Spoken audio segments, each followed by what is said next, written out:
Narayana ora susah kakan kang cinatur samengko negara Mandura nedeng gawat kaliwat-liwat. Merga pancen mogane si Kangsa Dewa. Sapa ature lara ireng bakal ngrabi adhiku wadon nanging gawe pukulan Bathara Brama lamun ta titi mangsa iki nganake adu-adu jago menungsa. Mula Narayana adimu gendongen Byung Sagopi ayo njujuk alun-alun Mandura.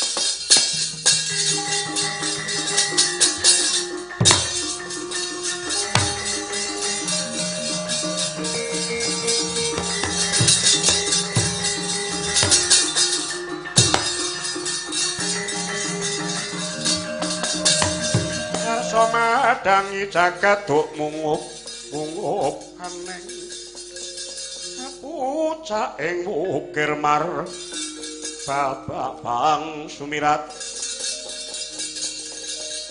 nasarating surya mekolan gunung gangsaran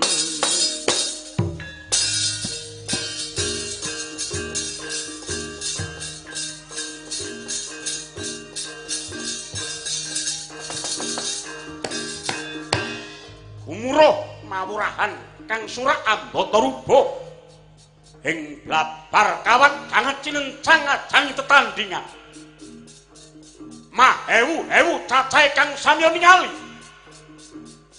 Krida risang Bratasena jago saking Mandura lari saking Saptawarga ingkang wis kinanthi dening Raden Ugrasena dupe wis minggah ing pepanggungan rep regetek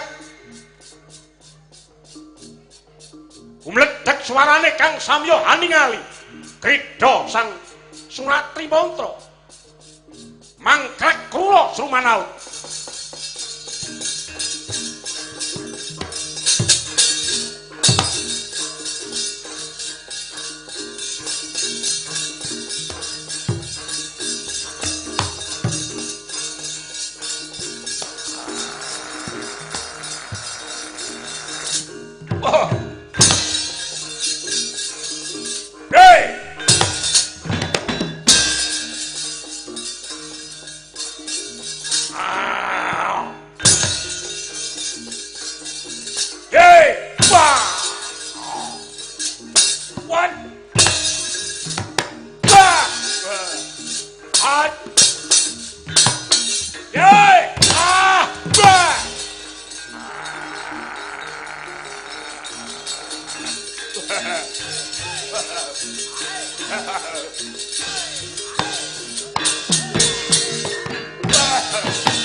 Hoi.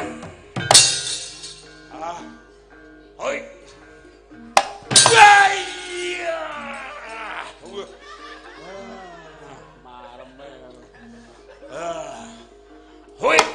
Wah. Hoi. Wah. Wah. Wet.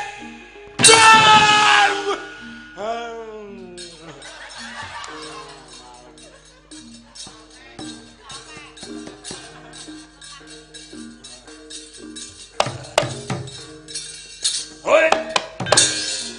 Weh. Wah. Wah. Hoi. Put. Wah.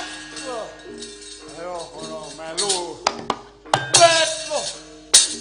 Wet. Wet. Wet. Wet. Wah. Mut. Ya. Wet. Ya.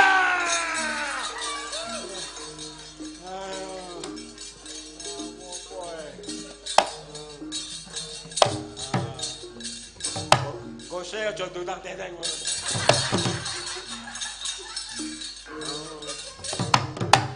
Ditirokke kok malah.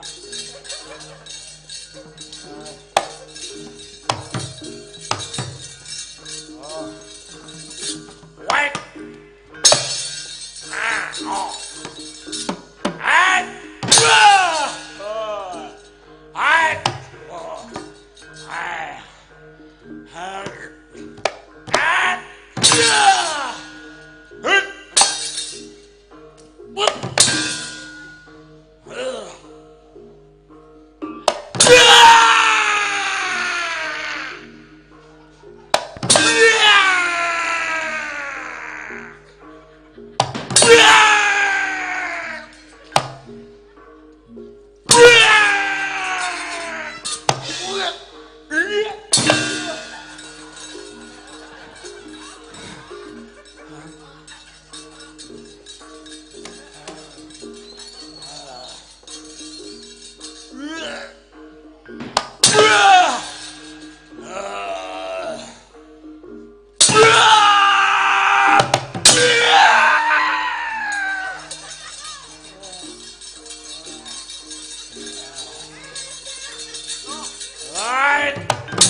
Sir kula nggih melu cah nom-nom niku. War-wer. Bulane kok ya ngentek-enteki tenaga. Halo ya. Iki engko 3 dina apa mari. Niki wau pun kandha niki mung samudana. Sampeyan niku nek perlu gelut sak geleme. Ning sing digoleki wong putih kali wong ireng, ngerti mboten?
Kongso keparat rasah kok kan cangkem nyawamu wis ana mbun-mbunan kowe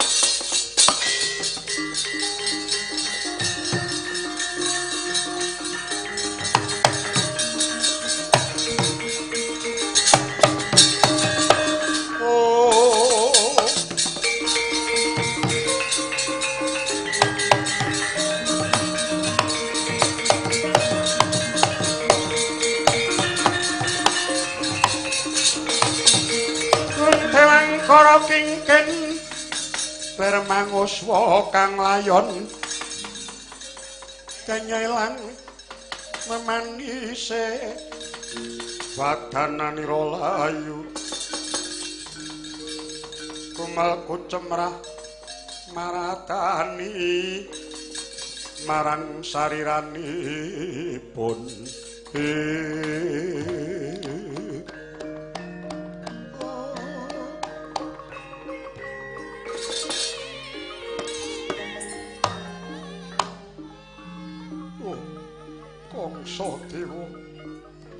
Kongso Dewa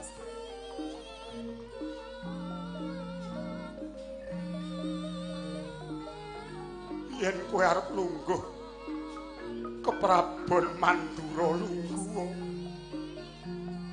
lungguh dampar keprabon yo nggih aku tak mudhun saka dampar lungguh ana nanging aku njaluk aja mbok pogok nyawane anakku Kokrasana lan Narayana ngerti ya yen pingget rasamu sing mateni bapakmu sing merjaya Gorawangsa kuwi aku dudu anakku sakloron aku kang saguh ngijoli nyawane bapakmu.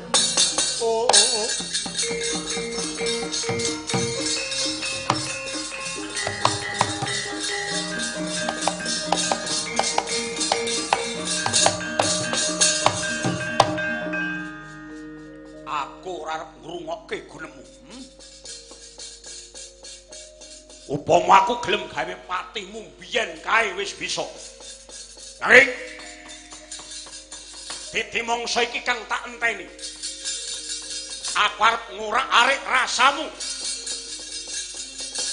Juweng-juweng anakmu sakloron ana ngareping mripatmu Basudewa. Aduh.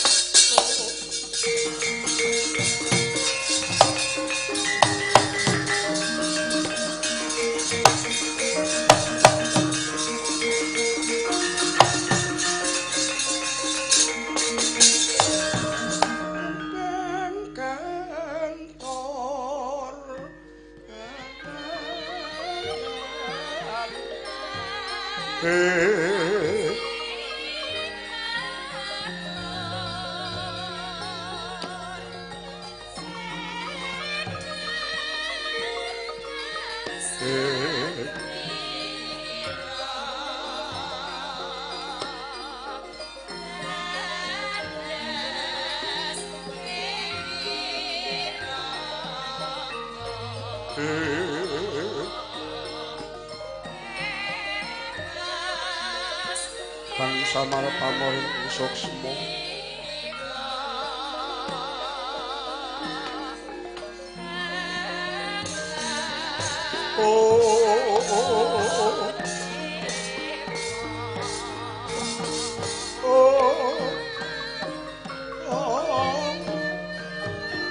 Sinuksmaya minangking sepi sinimpen telenging aku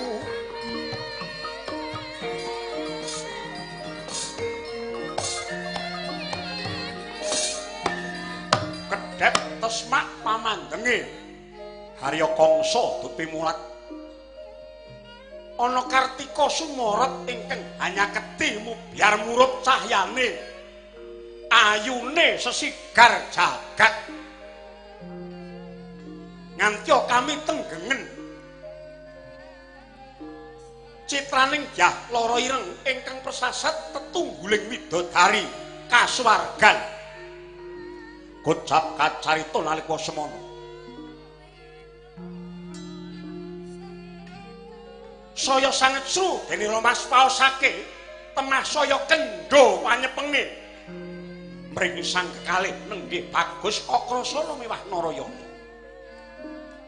pungun-pungun risang satriya kekalih sigra amusti kaweningan mijil saking epek-epek murup mencorong cahyane nenggih dayaning Kyai Agung Nenggala miwah ingkang mubeng kaya kitiran mijil saka telenging dadane risang Narayana nenggih Kanjeng Kyai Senjata Cakra peparinging Bathara Wisnu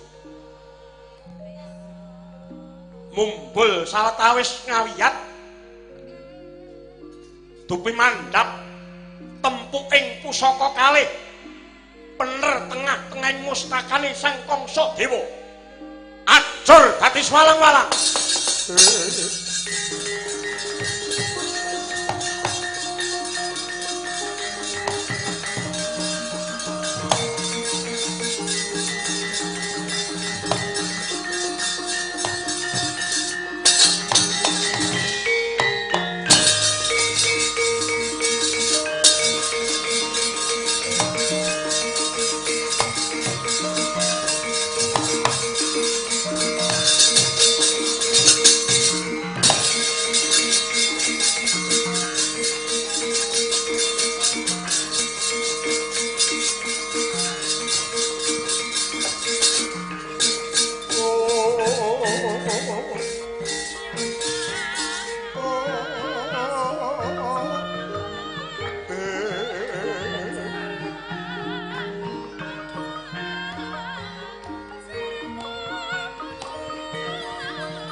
Winarnaja ning Yana Winata Sri Kalabung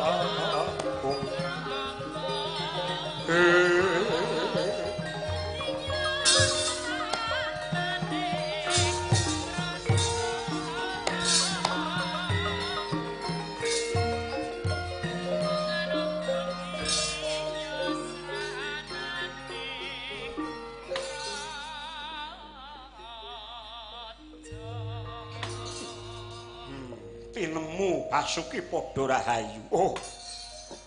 Anakku nggih, anakku. Apuranen pun bapa ya nggih. Sira ora nandhang dedosan ora kalepet paning kaluputan malah dadi korban. Wiwit cilik mula ora nampa sing pun bapa lan ingkang ibu. Satemah mung katitip aku ning padukan Widara Kandhang. Kakrasana Narayana lan kowe Lara Ireng. Apuranipun bapa nggih. Duh, Rama Prabu ngaturaken genging panuwun. Paduka mboten lepat. Kula saged nggagapi lampan negari Mandura. Bekti kula katurung. Inggih, pangabekti kula katurung. Harya Prabu Siragrasena lan kowe nggih Bratasena. Pun wanda nrima ya nggih Sena. Iya. Tiba padha-padha ya. Lukmu munggah ning blabar kawat janget cinencang nganti gumuruh.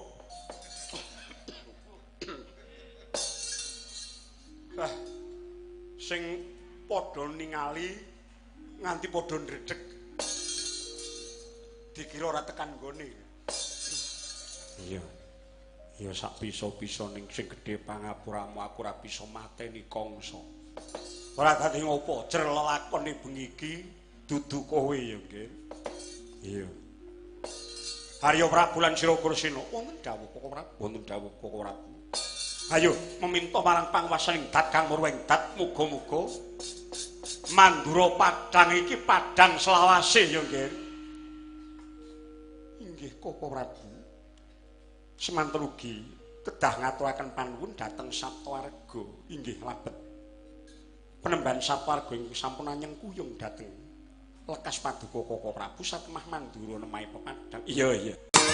Lalu dewasaning hari gumantining sasi miwah taun. Nalindra Mandura Prabu Basudewa wis murut kasedan jati neng wau kawusa ucap ingkang rengganing Purayagong negari Mandura nenggih kang putra kinasih Raden Kakrasana. Nanging dereng kawisuda madhet Nalindra dasare maksih muda tumaruna remen gegilut aga miwah lembak mila datal nama moka Puspatara Lama nggene romahas ing asepi ngisep-sepining supana mapananing ngarga sonya amarengi geger negari Mandaraka legeking Kabu Nalindra Prabu Salyapati sang Sumadenta. Solaing para kawula kaya gabah kenintri. Peteng dadet limengan kaya ketaman Begawong Labet negari Kalebon Duratmaka ingkang manjing Dusra.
Lakuning Kurawenguni dadining Bimanyu kening Citra Om Sandya Setia Aki Om Kumatet ngambil sanjata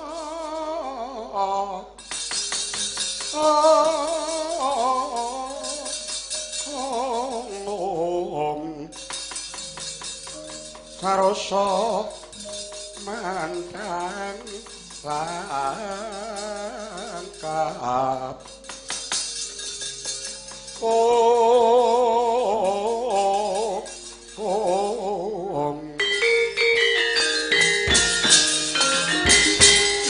Iladala jagat dewa Bathara yang sukmadili luwih ayu ngono jagat Mandaraka nggih sawetawis nenggah paduka putra Prabu Ngastina Angger Jaka Pitana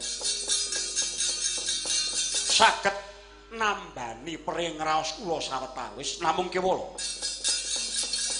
sareng nalika semanten jengandika putra Prabu Ngastina ngendika bilih jengandika badhe ngresakaken yoga kula sekaring kedaton.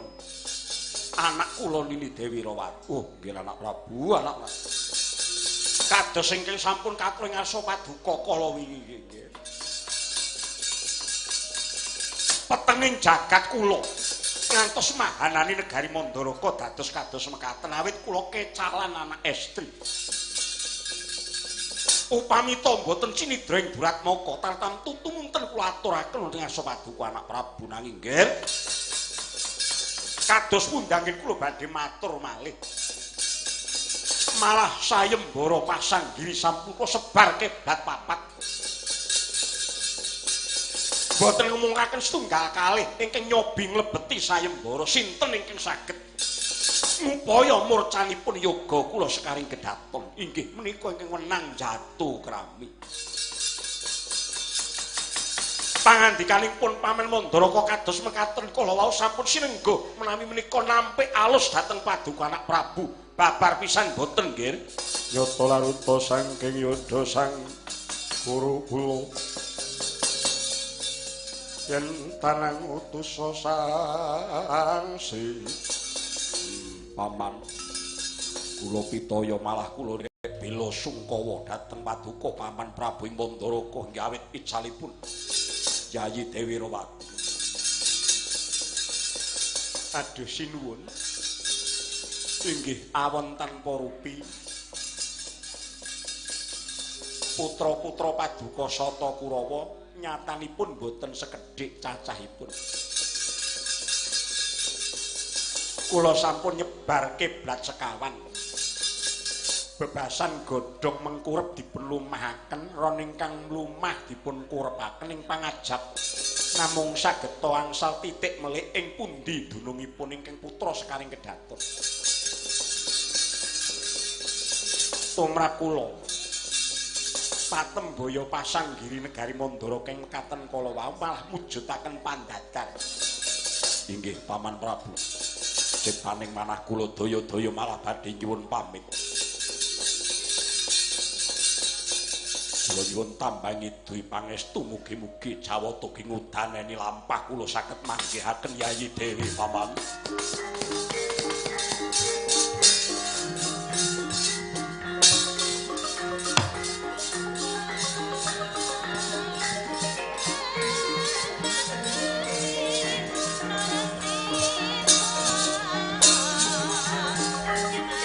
Ning marono gangret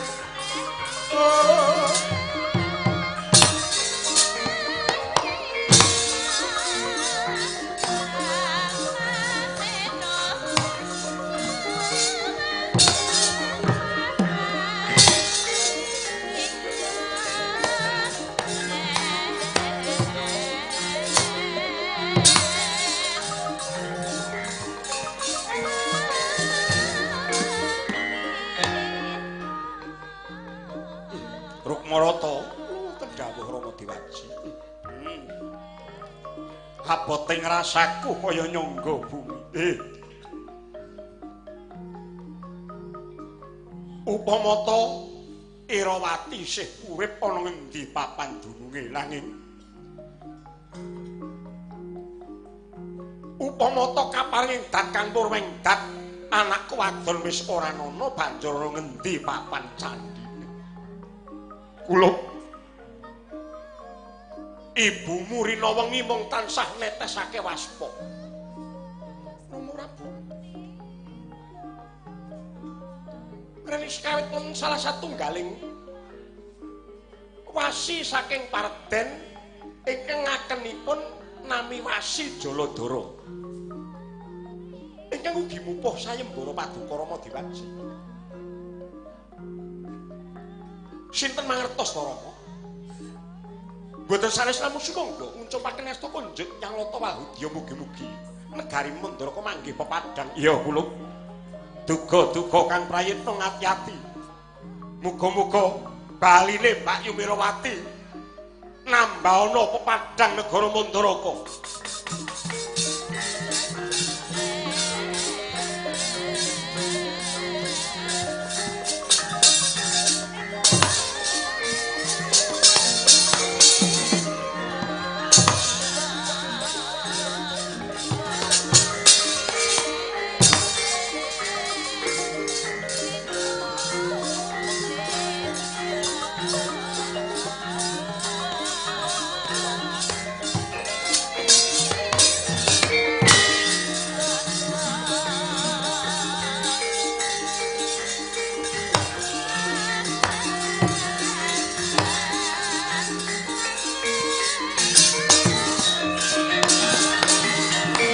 Yarsa swarani pon lir ombak